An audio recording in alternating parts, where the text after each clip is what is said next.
Hello everyone, welcome back to my channel. Thank you so much for joining me today. We're going to be talking about hair as usual because that's the number one thing that we address on this channel. For those of you who are new here, my name is Snenhle Njapa. Thank you so much for joining me. For those of you who are my regular subscribers, thank you so much for coming back. So today's video is going to be about growing natural hair. Growing natural hair, maintaining natural hair. I get a lot of questions, people asking me like, Sneh, oh my gosh, your hair looks nice. I'm growing an afro, like how do I go about it? Where do I start? What do I use?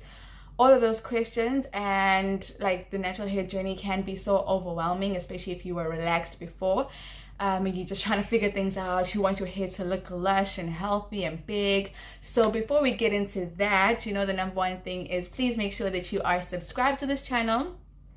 Make sure that you give this video a big thumbs up, and if you would like to see anything further than what I've already addressed, please make sure that you do comment in the comment section below. Let's go. So for natural hair, I have 5 tips for you today, just in terms of how you grow natural hair, how you maintain natural hair. I have them written down, so just in case you guys see me looking down, I'm looking at my notes, right? Cool. So tip number 1. Moisture, moisture, moisture. I cannot stress enough how important moisturizing your hair is, how important moisturized hair is to realize healthy hair growth. I think in my journey when I started, I didn't know that. I neglected that. I was chasing length. If you go and check out my natural hair journey video, I go through it quite a bit just in terms of where my journey started and where I find myself now. But literally, moisture is so important to growing natural hair, especially if you want to grow healthy, long hair. Moisture is very important, and I think a lot of people just think that moisture, for example, is like making sure you have all the right essential oils, argan oil, olive oil, coconut oil. Guys, please, like, oil is not moisture. Like, I must actually put together a video where I go into detail about like the lock method. So the lock method is something that I learned as well along my natural hair journey, which is basically how you moisturize your hair with a liquid, oil, and cream or a butter. So basically making sure that your hair is super moisturized just makes sure that your hair grows healthily. So for example, your hair strand has you have a hair shaft, right? And that's your hair strand. When your shaft is open, it allows like moisture to come in. So when you wash your hair, for example, and this is one of the things that are important with regard to moisture, making sure that you establish a wash day or wash weekend routine, washing your hair regularly every weekend. So when your hair strand is open, the shaft of your hair is open, it allows moisture to come in and come out. So depending on your hair porosity, which is something I'll address again, I'm getting so many ideas as I'm talking through this, like sorry about that. Anyway, I was saying that you need to allow your hair to absorb moisture. So when you wash your hair or when you wet your hair, one of the things that I know I have really enjoyed in my natural hair journey or on my natural hair journey is having a spray bottle. A spray bottle with just water and a spray bottle with water and a little bit of conditioner, leave-in conditioner. That just allows my hair to drink every now and again. So every night when I come back from home, like every evening when I come back from home, I'll spray my hair with water. Spray, just to allow my hair to drink and soak up some moisture. And then I'll seal it with an oil and then follow up with the cream just to make sure that that moisture is retained. So moisture is super duper important to growing natural hair. Tip number 2. So tip number 2 is avoid heat. I had a post that I put up a while ago now where my hair was basically I stretched my hair out without heat. So I basically did like a few what do you call it, like a few ponies or whatever, I don't know, like, I tied my hair into various sections, into twists, and then I unraveled my twists, and then I fluffed my hair out. My hair was really big. People went crazy. I got a lot of likes for that. I appreciate the love, thank you so much. But I think the point that I'm trying to land here is that so many people want to achieve that look by using heat, blow drying your hair, combing it out completely. that can cause so much damage. And again, to pair it with the science, if you think about it, your hair is made of protein bonds. So your hair is protein, just like your nails, etc. So let's compare it to an egg, for example. When you fry an egg or when you boil an egg is protein, right? You are cooking that egg. That egg can never return to its original state. So your hair is exactly like that. When you blow dry your hair or heat style your hair more often than you should, you are damaging your hair. It makes it very difficult for your hair to shrink as much as it can. Basically, healthy hair, like this has been my test, and this is what I've also seen just through research, is the more your hair shrinks just outside of your curl pattern shows how healthy your hair is as well, because it means that your hair is still quite basically it can stretch quite a bit. So like the elasticity of your hair is very good. So when you heat style your hair, you are damaging your hair and you are basically breaking that protein down. And when you stretch it with heat, it means that you're just like literally just breaking it apart. And that's when you see a lot of people when they undo their afros, they have like straggly like ends and stuff. I really like this cute hairstyle. I should like shop out a video. Yo guys, I'm getting so many ideas. But anyway, so sorry, I'm getting very distracted. Basically, heat styling your hair damages your hair strands and your hair shaft is open, which means that when your hair shaft is open, moisture escapes, your hair strand is dry, it dies.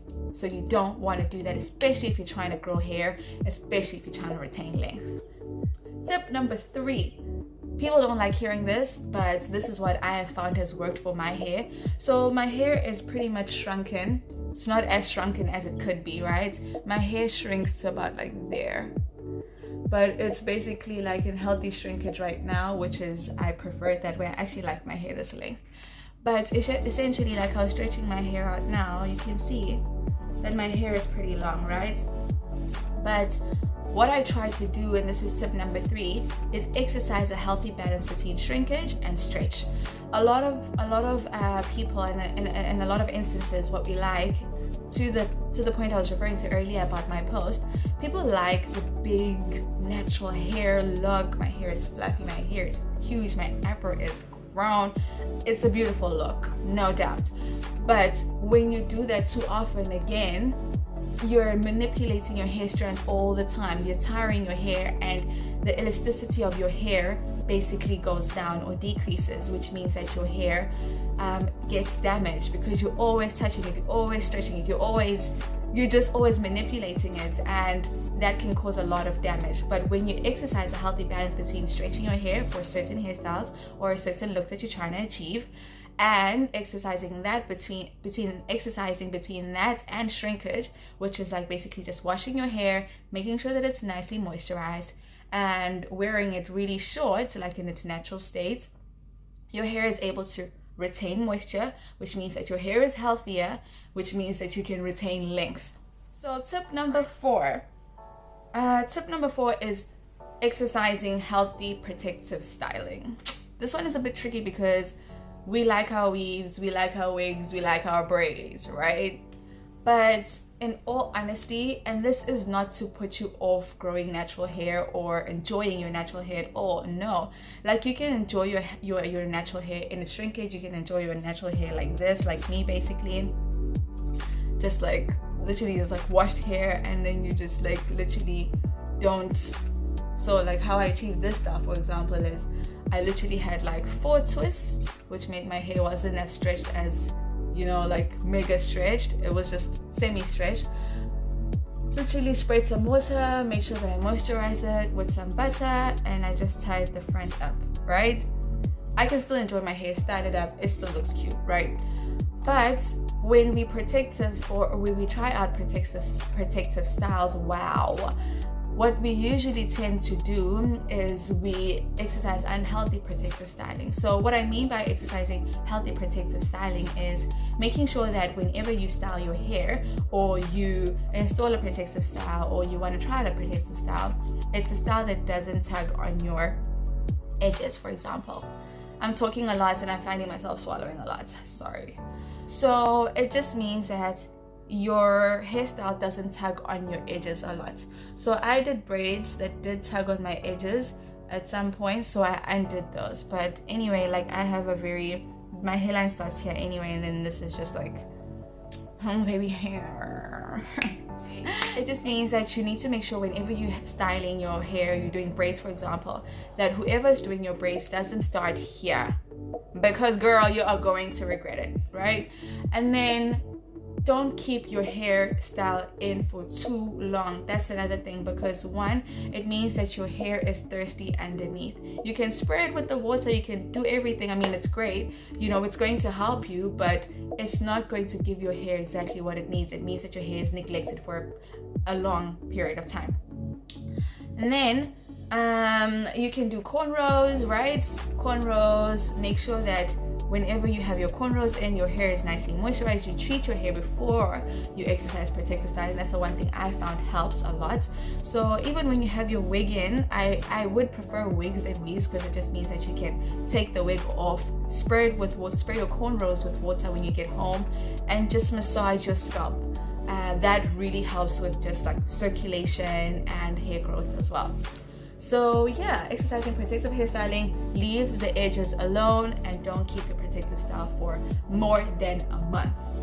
Oh, tip number 5. So tip number 5 is exercise. So as much as you can take care of what's on the outside, we all know that we also need to take care of what's on the inside as well. So drinking lots of water, making sure you exercise as well. This doesn't mean that you have to be that chick in the gym that's like pulling weights and dragging things around and lifting people or whatever, pushing cars. Pumzi is gonna hate me for this. Pushing cars. It just means that you need to make sure that your body is active. Just keep active. Make sure that your oxygen flow is sufficient enough, that it generates like some good circulation so that it stimulates your follicles and hair growth from inside. Making sure that you stay hydrated on the inside and also moisturizing your hair on the outside. So exercise and drinking water is tip number 5. Bonus tip. So this is not a tip, but it's more so just me sharing what I've learned on my natural hair journey, or during my natural hair journey, is that it's very important to not compare your hair, not compare your journey to that of anyone else's. It's very easy for us to compare ourselves and our hair and our journeys to those of other people's, but it's very important to understand, one, why you did it, why you're doing it. 2, to understand that your hair is not like anyone else's hair. Your hair texture is different, your curl pattern is different, and obviously the regimen that you're exercising is different to the one that someone else or the one that I am exercising. So that is a very, very important thing to remember. Patience, patience, patience, patience. I can't stress that enough. Just be patient with your hair. Love your hair. Just give it what it needs. Like, guys, like honestly, like hair grows, and as long as, at least for me, this is what has worked, as long as you make sure that you moisturize. Like if I had like 3 important tips that I could like draw out from all the 5 that I have shared with you. 1, moisturize. It's super important, and make sure that your hair is drinking and it has exactly what it needs to grow. Seal that moisture in. 2, avoid heat. Heat is bad. Heat will damage your hair. You'll have to cut your hair and start again. You don't want to do that. 3 is make sure that you, what would I say? I would say be patient. Yeah, I would say be patient. That's tip number 3. As long as you moisturize, avoid heat, and be patient with yourself and your hair, and don't compare your hair to anyone else's, I think you'll be fine. So that's it for this video. Do let me know if you want to see more, if you want to see how I styled this hair, or how I achieved this hairstyle rather. Do let me know in the comment section below. I'll also insert my Instagram handle around about now so that you guys can follow me and check me out on the gram. But that is about it for today's video. Thank you so much for coming back again. For those of you who are new here, again, please make sure that you subscribe, give this video a big thumbs up, and I'll see you guys next weekend. Thank you. God bless.